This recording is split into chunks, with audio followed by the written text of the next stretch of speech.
거래가 심리지수 같은 경우도 조금씩 반등을 하고 있는 상황이더라고요.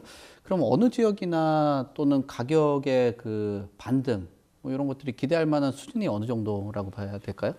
글쎄요. 이제 반등이라고 말씀을 드려야 될지는 사실 잘 모르겠습니다. 지금 네. 사실 지금까지 발표된 통계치에 따르면 1월 달에 한국 부동산은 월간 지수에 따르면 사실 이제 하락폭이 줄어들었다 정도의 네. 느낌인 거죠. 네. 사실 작년 6월 달부터 계속해서 하락폭이 점증적으로 증가를 해서 12월 달 정도에는 전국 월간 기준으로 아파트가 2.8% 정도 하락을 네. 한 것으로 저는 알고 있는데요.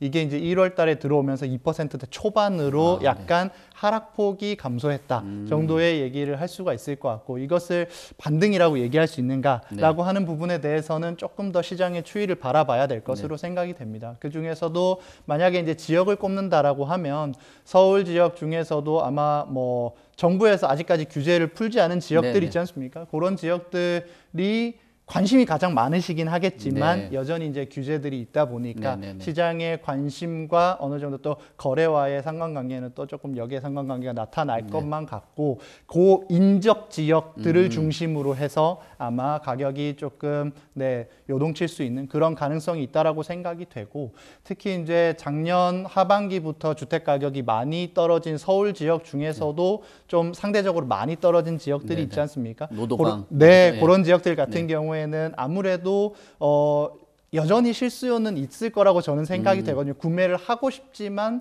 가격 수준이 너무 높다던가 아니면 금리가 너무 높기 때문에 아직까지 구매를 못 하신 계층은 조금이라도 남아있지 않을까. 그렇다라고 한다면 이제 지금 급매물이 소진이 되고 있는 것들로 봤을 때는 아마 그런 지역들을 중심으로 해서 가격의 하락폭이 좀 더 많이 줄어들 수도 있겠다. 이런 생각은 생각하고 있습니다. 그 지역들 중심으로 보면은 최근에 그 특례 보금자리론이 출시되고 조금 거기도 그 지역에 좀 도움이 됐다라고 보실 수 있을까요? 네, 그렇게 볼 수 있을 것 같고요. 아무래도 이제 특례 보금자리론이라고 하는 것이 가장 문제가 되고 있는 게 금리지 않습니까? 금리 문제를 어느 정도 이제 해결해 줄 수 있다라는 이제 시장의 기대 혹은 시장의 인식이 있다 보니까 이런 것들을 활용을 해서 지금이라도 주택 가격이 조금 떨어졌을 때 더 오르기 전에 조금 구매를 해놓는 게 낫지 않겠는가. 그러니까 사실 지난 한 5년, 길게는 한 10년 정도를 수도권 시장을 보게 된다라고 하면 주택 가격이 굉장히 많이 올랐지 않습니까?